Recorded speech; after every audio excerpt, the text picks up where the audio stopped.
And I heard that the ending is trash. If you hear my stomach growling, I'm hungry. And then it's back to it's Black Friday and the apocalypse is on sale. I don't want to feel like this could happen in 2 years. You heard it? I hope y'all heard it that time. Turn your volume up and go back if you didn't. And let me know. Hey, welcome back to my channel. You know what time it is. It's time to go over September new releases.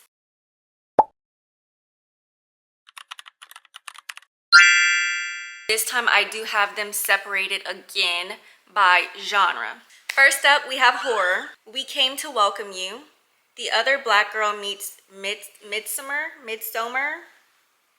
In this spine-chilling, propulsive, psychological adult debut in which a married couple moves into a gated community that slowly creeps into a pervasive dread akin to the social horror of Jordan Peele and Lovecraft Country, We Came to Welcome You cleverly uses the uncanny to illuminate the cultish, shocking nature of systemic racism. I was super excited to read this. However, I do have a mutual of mine who did, and I heard that the ending is trash. I'm also curious, because it sounds a little like, well, it doesn't sound like it. I think I just hear systemic racism, and I was thinking of the one by Alyssa Cole, the one that I liked. Someone is watching, no one is watching, or everyone is watching, whichever book that's called. And I really did enjoy that book. I'm gonna still give this one a shot. Ruined Road. Cade Webster lives between worlds. He's a standout football star at the right school. But first off, if you hear my stomach growling, I'm hungry. Okay? It is 4:16. I do not bring lunch to work. I just kind of snack. But the snacking, it doesn't fill you up. So it's like you can eat and it's like it does nothing to like the growling. Maybe the first like 10 minutes. And then it's back to, you know. Anyway, he's a standout football star at the right school, but lives in the wrong neighborhood, if he let his classmate tell it. Everywhere but home, people are afraid of him for one reason or another. Afraid he's too big, too fast, too ambitious, too black. Then one fateful night, to avoid a dangerous encounter with the police, he ducks into a pawn shop. An impulse purchase and misspoken desire change everything when Kate tells the shopkeeper he wishes people would stop acting so scared around him, and the wish is granted. At first, it feels like things have taken a turn for the better, but it's not just Kate that people no longer fear, it's everything. See, let me finish the synopsis. With Kate spreading this newfound courage wherever he goes, anything can happen. Fearless acts of violence begin to escalate in both his neighborhood and at school. With the right moves and brave friends, Cade might have one and only one chance to save all he loves, but at what cost? After all, the devil's in the details. I have no clue what I just read. Like, I'm so confused. He said he wishes people would stop acting so scared around him. So do they mean that not just around him? Now they're just gonna not act scared and just react to things, you know, without being scared that, you know, with the fallout? I don't know. Again, I just saw a mutual of mine and I forgot what she said. I think it was on her stories. She said she didn't like it, or she was struggling with it or something. I'm gonna have to go back and look, but she wasn't liking it, something like that. So now I'm a little nervous, and I've never read this author before. I confused this author with someone else, but I forgot. Hear my stomach? Can you hear it? Probably not. Tiny Threads. A young woman gets her dream job working for a famous designer and discovers the dark side of the glamorous world of fashion in this gorgeously sinister novel of supernatural suspense. I'm excited because I think one of my favorite subgenres is supernatural or speculative. I think, and I feel like speculative and supernatural kind of go hand in hand. And I think that speculative, well, not romance, I haven't read that, but speculative thriller, speculative mystery, horror, I think that's a favorite subgenre of mine, specifically speculative horror. And I feel like that's kind of what this might give. The Historical Girls of St. Bernadette. An all-girls school is struck with mysterious cases of screaming hysteria in this chilling Y'all can't even see my laptop. Wait. In this chilling, dark academia thriller haunted by a deeply buried history clawing to the light. Listen, this sounds YA. I love a good YA. Horror, thriller, I'm gonna read it every time. A lot of the new ones that I have been reading, actually, yeah, a lot of the YA new horrors that I've read this year and thrillers, mysteries have actually been really good. It's the romances that have not been so great. Aisle 9, which is the last one for horror. It's Black Friday and the apocalypse is on sale. Ever since the world filled with portals to hell and bloodthirsty demons started popping out on the reg, Jasper's life has gotten worse and worse. A teenage nobody with no friends or family, he is plagued by the life he can't remember and the person he's sure he's supposed to be. Jasper spends his days working as a checkout clerk at the Here For You discount mart, where a hell portal in aisle 9 means danger every shift. But at least here he can be near the girl he's crushing on. Purr. Kyle Kwan, a junior member of the monster-fighting vanguard who seems to hate Jasper for reasons he can't remember or understand. Interesting. But when Jasper and Kyle learn, or is that Kylie? I've never heard of a girl named Kyle. But it's spelled Kyle. But I'm wondering if it's pronounced Kylie. Because, you know, they have people named Deborah and they pronounce it Deborah. Oh, no. I've never met an actual Deborah in real life. But I remember watching He Who Shall Not Be Named had a singing like competition show. The Four. I think it was called The Four. I think it only had like 2 seasons. And that's where they got that meme.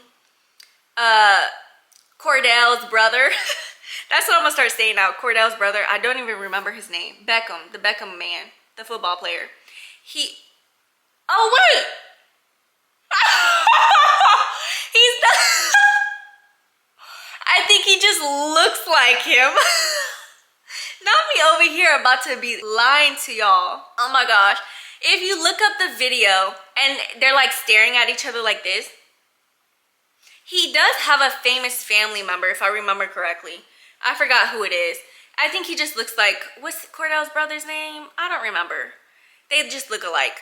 But there was a girl on there who, it was spelled Deborah, and that's what it showed. And then I looked up and she was like, yeah, you know, it's Deborah. And I'm like, Deborah? I've never heard that before. So maybe it is Kyle. But when Jasper and Kyle learn they both share a frightening vision of the impending apocalypse, they're forced to team up and uncover the uncomfortable truth about the hell portals and the demons that haunt the world.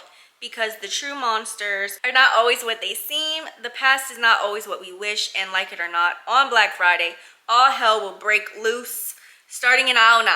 Now, I'm a little nervous because apocalypse, dystopian, I feel like that's kind of the same thing. I'm not really a fan of dystopian, because apocalypse, that's end of the world. I'm not really a fan of dystopian things like that. But this feels a little different, and I hope it's a lot more chaotic and not so real feeling. I hope it doesn't feel real. You know what I mean? Like, I hope it's so chaotic that it's like I have to suspend a little bit of belief. I don't want to feel like this could happen in 2 years. You know what I mean? Romance, because we need a little romance in our lives. Sunshine and spice. When 2 complete opposites agree to fake date in order to solve their cultural dilemmas, they find the only force more powerful than an immigrant mother's matchmaking schemes might just be true love. I think this is by an Asian author or South Asian author specifically. A lot of the matchmaking books or matchmaking romances that I've read have been by specifically South Asian authors. We're about to add another one. Adam and Evie's Matchmaking Tour. A rollicking, unforgettable romance about 2 strangers finding love despite their best efforts as they embark on a sweeping matchmaking tour through Vietnam. Perfect for readers of Carly Fortune and Abby Jimenez. Haven't read them, couldn't tell you anything. Love a good matchmaker. Payal Mehta's romance revenge plot. This laugh-out-loud debut romance introduces perfectly imperfect Payal Mehta, whose plan to get her longtime crush to finally notice her is destined for success, but only if she ignores her budding feelings for her arch nemesis. I have high expectations for this. I normally never read the synopsis until I make these videos. So this is my first time hearing, I think, all of these.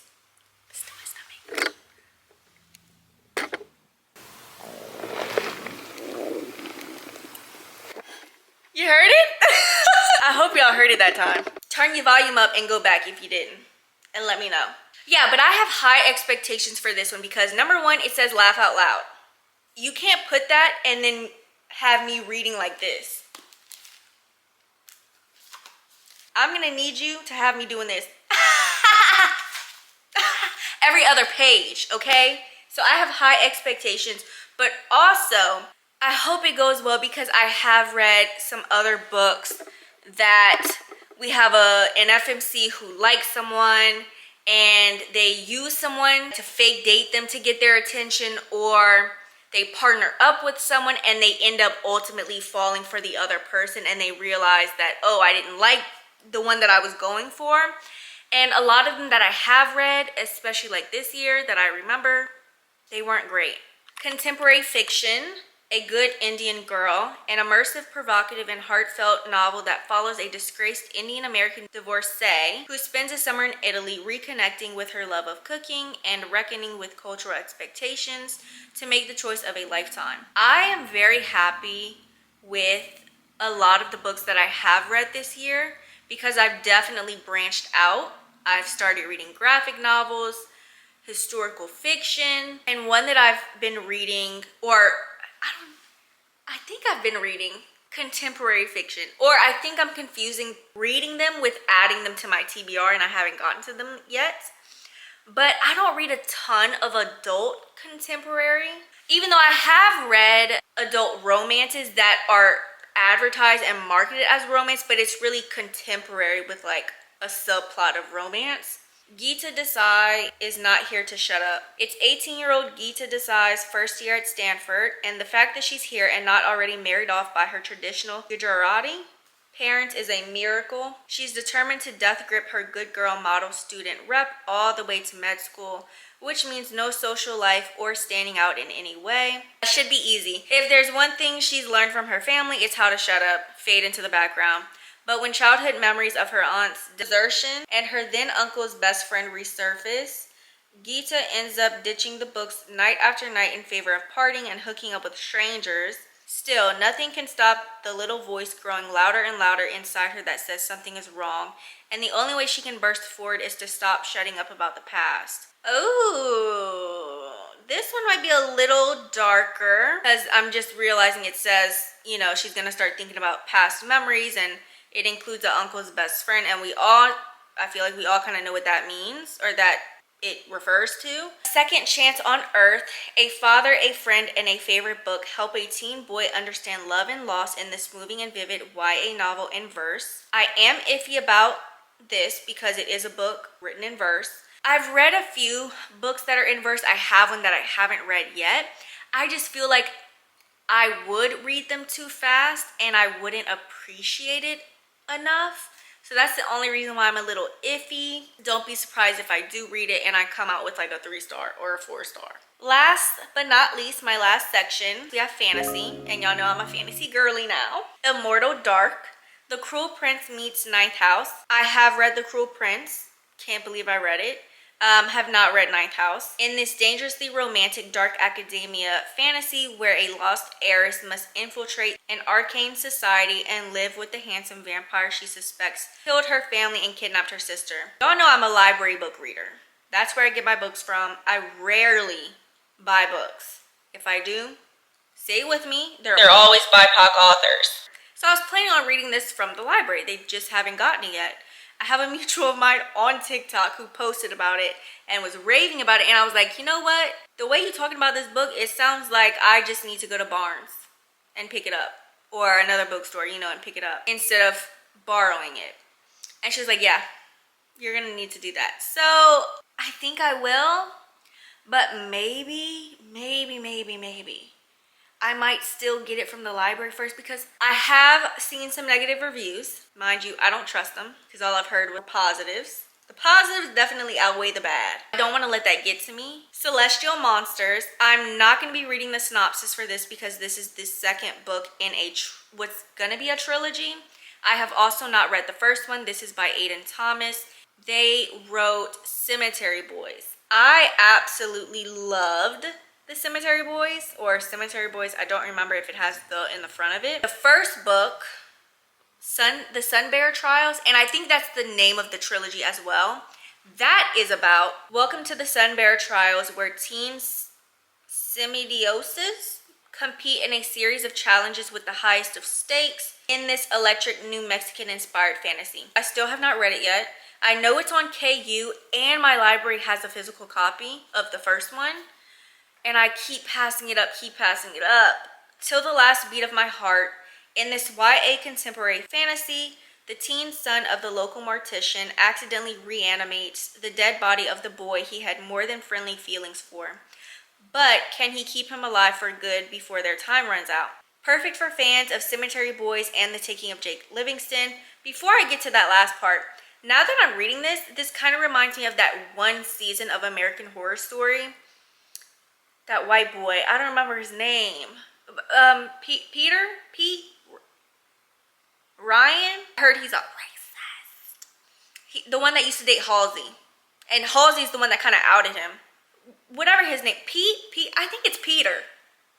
But I don't know if it's Peter. But anyway, there was a season where he's a zombie. He was dead, but he comes back alive. Like a Frankenstein, I guess. That's kind of what it's given right now. But I'm very intrigued because Cemetery Boys is one of my favorite books. And I did not like The Taking of Jake Livingston, which I think is very interesting because I have read a few books that will say, if you like this, read this, or it's a mixture of this and this. And the books that they're mentioning, I didn't like, but yet I end up liking the new book, you know, that's advertising it like that, which I think is so strange. Last book, Spells to Forget Us. A witch and a non-magical girl get stuck in an endless cycle of meet cutes and breakups in this heart-stopping romantic young adult fantasy. This feels almost like fantasy romance. I don't think this would be romantasy. I don't know the difference. There is a difference. But I'm going to assume this might be fantasy romance.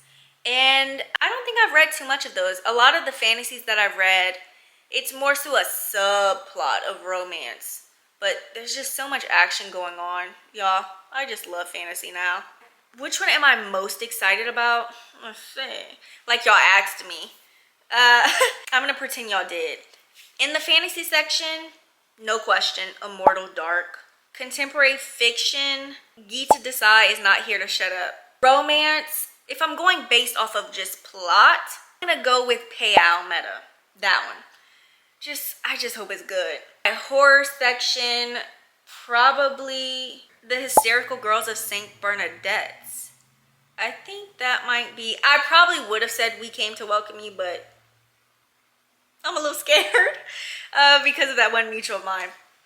But yeah, that's it for today's video. Comment down below either the book emoji or a September release that you're excited for. We're getting specific this time.